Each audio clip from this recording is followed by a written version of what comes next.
a ver si ya está.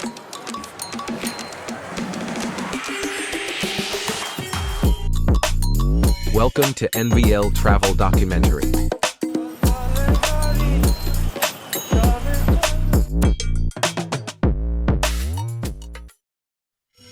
Wake up to the sound of 1,000 horns. The air outside is thick, not with fog, but with smoke, dust, and exhaust. And as the sun rises over the crowded rooftops, millions of people are already on the move.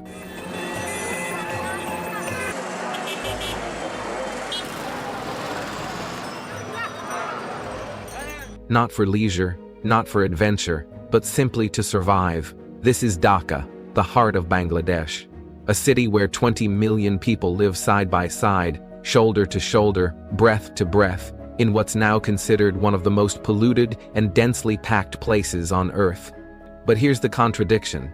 In a place where clean water is rare, and fresh air even rarer, where poverty is crushing, and opportunity feels just out of reach, people still smile, still dream, still fight for something better.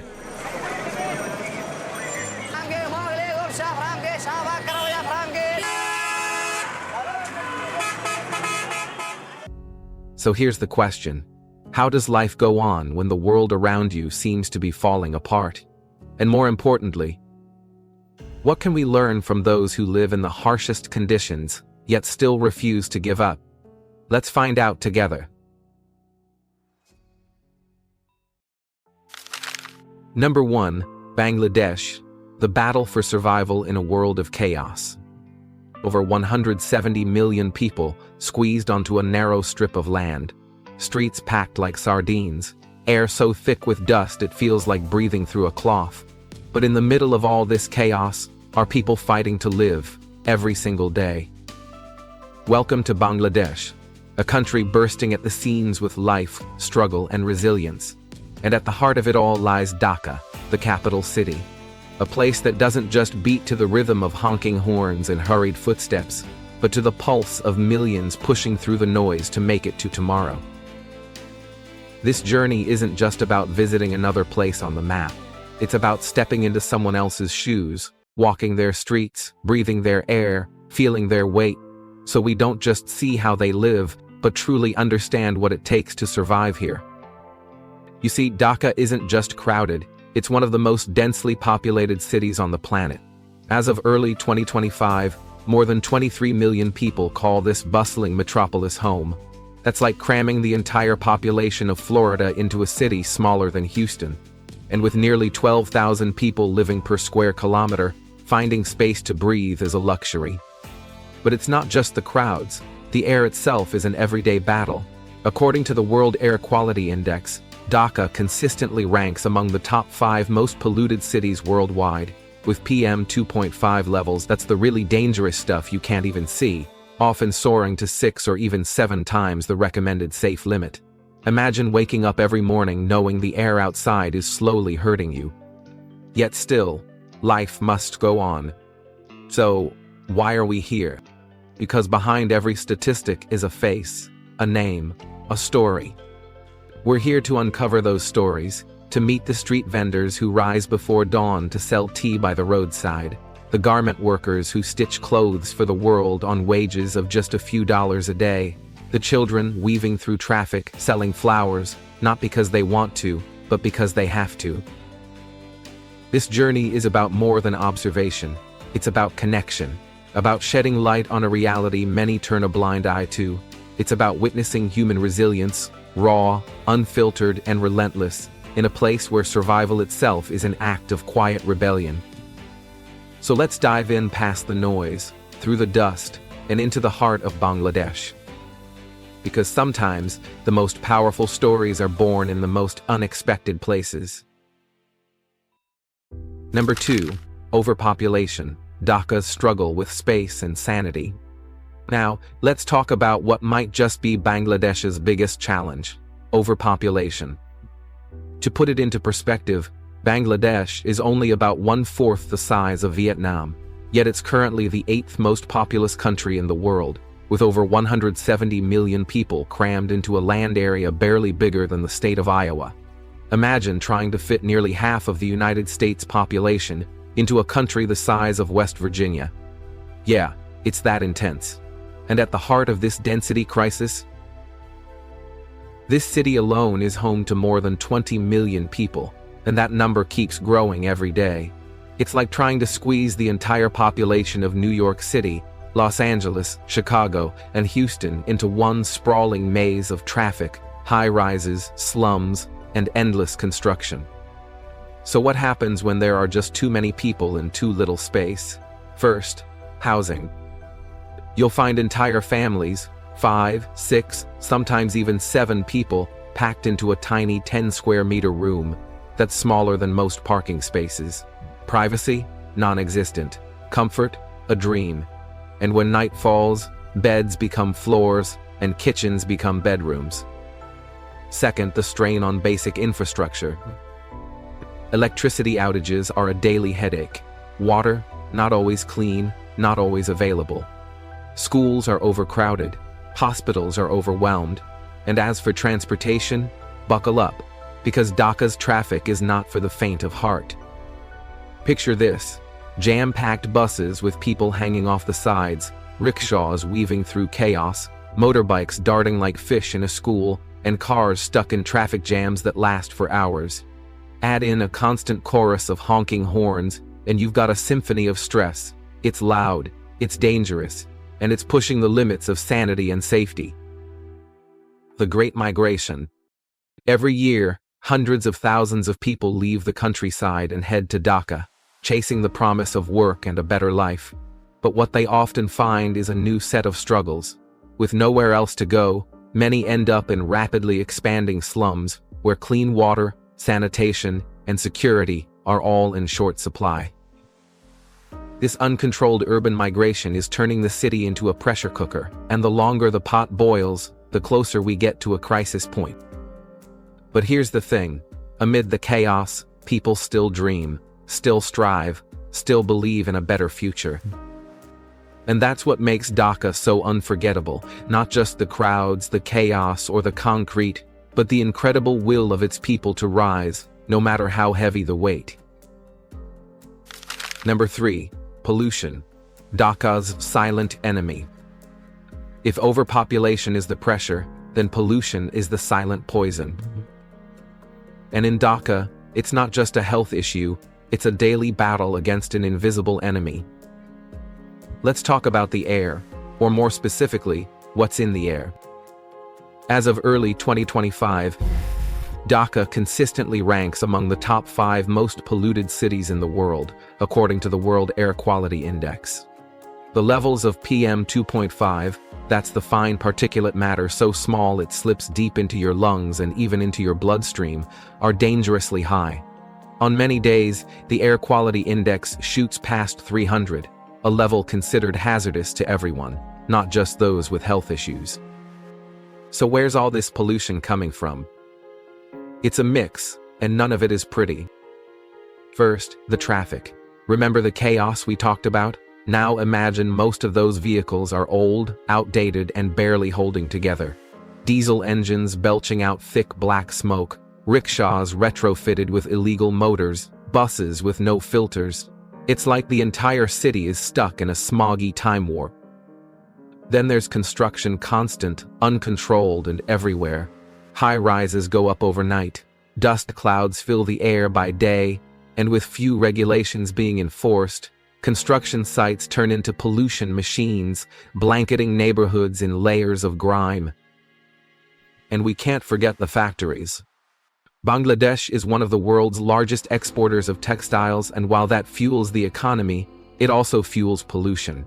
Many factories here operate without proper waste treatment systems, dumping chemicals into the air, the water, and the soil.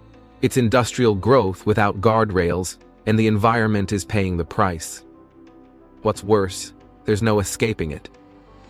Whether you're a child walking to school, a vendor selling fruit by the roadside, or a mother cooking lunch by an open window, you're breathing this in every single day. And yet people endure.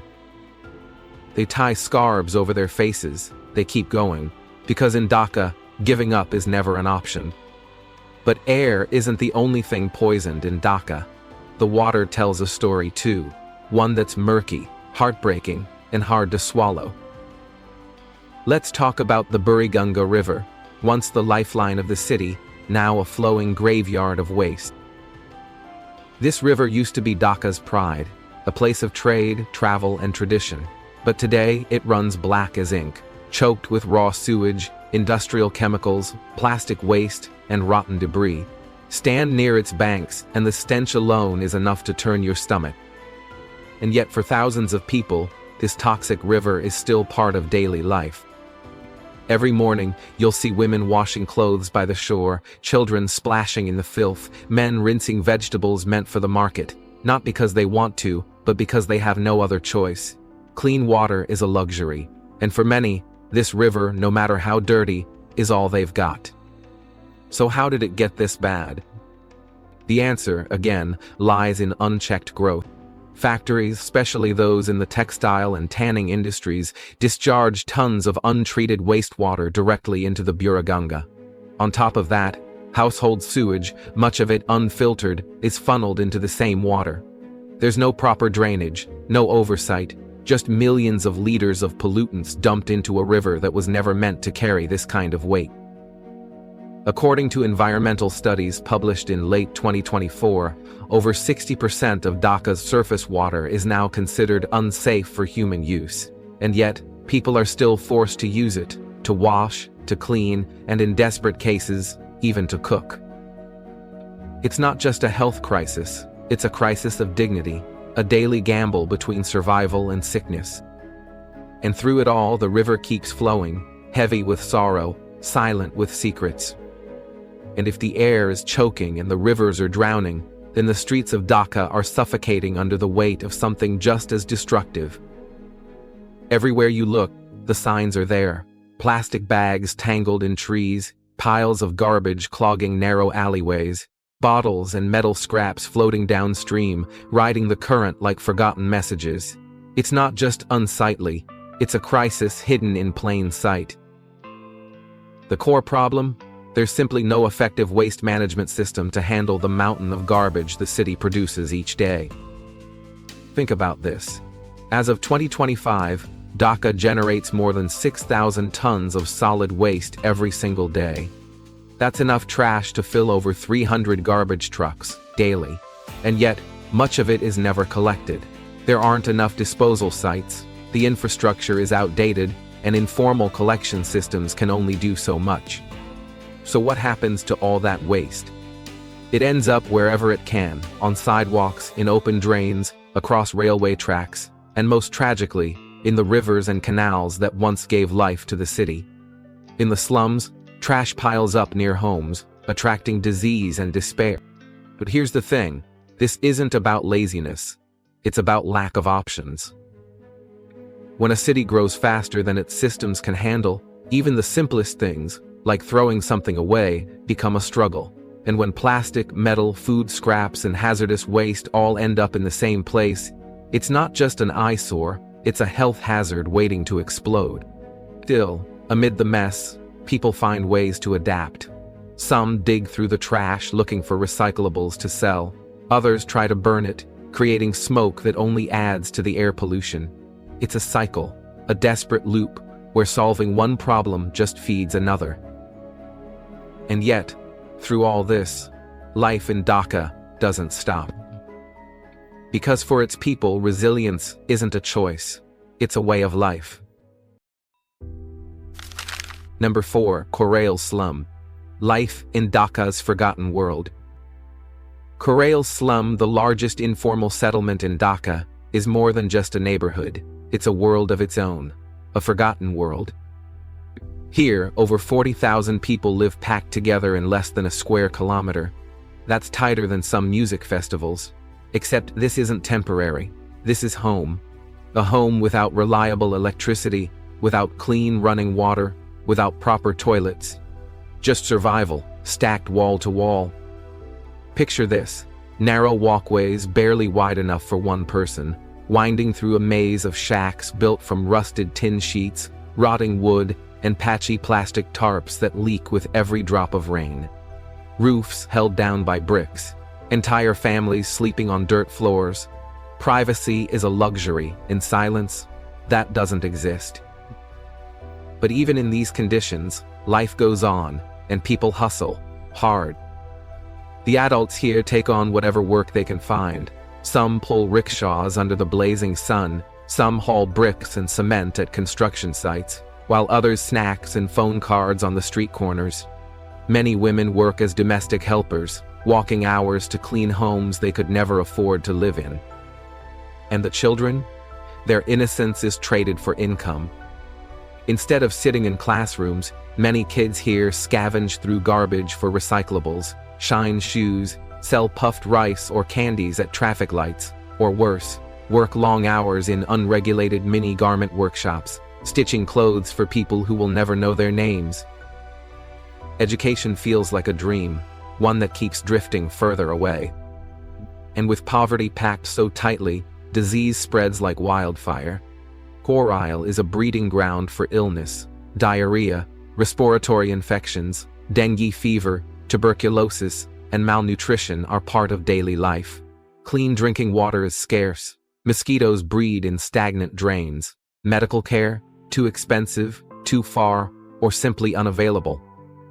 Then there's the danger that can't be seen: violence, theft, and exploitation. With little police presence and no official oversight, security is fragile. Domestic abuse goes unchecked. Children are vulnerable to trafficking and forced labor. And when the sun goes down, the fear rises. Still, in the middle of all this, people smile. They cook together. They share what little they have. They hold on to their humanity. Because Korail isn't just a slum, it's a community. A wounded, struggling, yet fiercely alive community. And it deserves more than to be ignored. It deserves to be seen.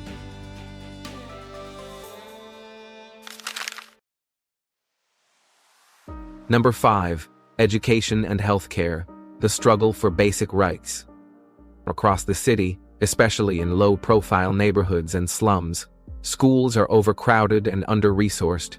Classrooms meant for 20 students are packed with 60. There aren't enough teachers to go around. And the buildings themselves? Many are crumbling, with broken windows, no fans, and not a single computer in sight. It's not uncommon to find a single teacher juggling 3 different grades at once, doing their best with handwritten lessons and borrowed book. And then there's the pressure at home. For families barely scraping by, every pair of hands counts. So many children are pulled out of school early, some as young as 7 or 8, to help support the household. Some sell snacks, others work in markets or workshops. The dreams of becoming a doctor or a teacher quietly shelved in favor of survival. It's not a lack of ambition, it's a lack of opportunity. And what happens when these kids and their parents get sick? That brings us to healthcare, and once again, the system is stretched beyond its limits. Public hospitals are overcrowded, with lines that wrap around buildings and waiting times that can last for days. Inside, doctors and nurses are overwhelmed, forced to make impossible. Meanwhile, private hospitals do offer better care, but the costs are sky high. A single checkup can wipe out an entire month's income for a low-wage family. And when it comes to surgeries, chronic illness, or emergency treatment, many simply go without, not because they want to, but because they can't afford to get better. And so, diseases that should be manageable become deadly. A fever turns into pneumonia. A cut becomes an infection. A mother goes without prenatal care. A child's cough is left untreated. The system is broken not because people don't care, but because it's under-resourced, overburdened, and painfully unequal. But in every classroom that still opens its doors, in every clinic that does its best with what little it has, hope is still alive. Fragile, flickering, but alive. Number 6. Light in the darkness. Resilience and hope in Dhaka. But even in the darkest corners of Dhaka, light finds a way to shine through. Because this city, for all its chaos, its hardship, its heavy weight, is also full of something extraordinary: resilience. You see it every day in the people, in the way they work, laugh, and carry on, not because life is easy, but because giving up simply isn't an option. In the early morning hours, long before the sun rises, Dhaka is already awake. Street vendors push their carts, laborers head to construction sites, women prepare food to sell, people hustle with quiet dignity, driven by the hope that their children might one day live a life just a little better than theirs. And even after a long, punishing day, they come home and still find a reason to smile. They share meals, jokes, music. They celebrate weddings, births, festivals, not with riches, but with heart. Because in Dhaka, community is everything. When you don't have much, you give what you can. A helping hand, a warm meal, a moment of kindness. And sometimes, that's enough to keep someone going. But this spirit isn't carried alone.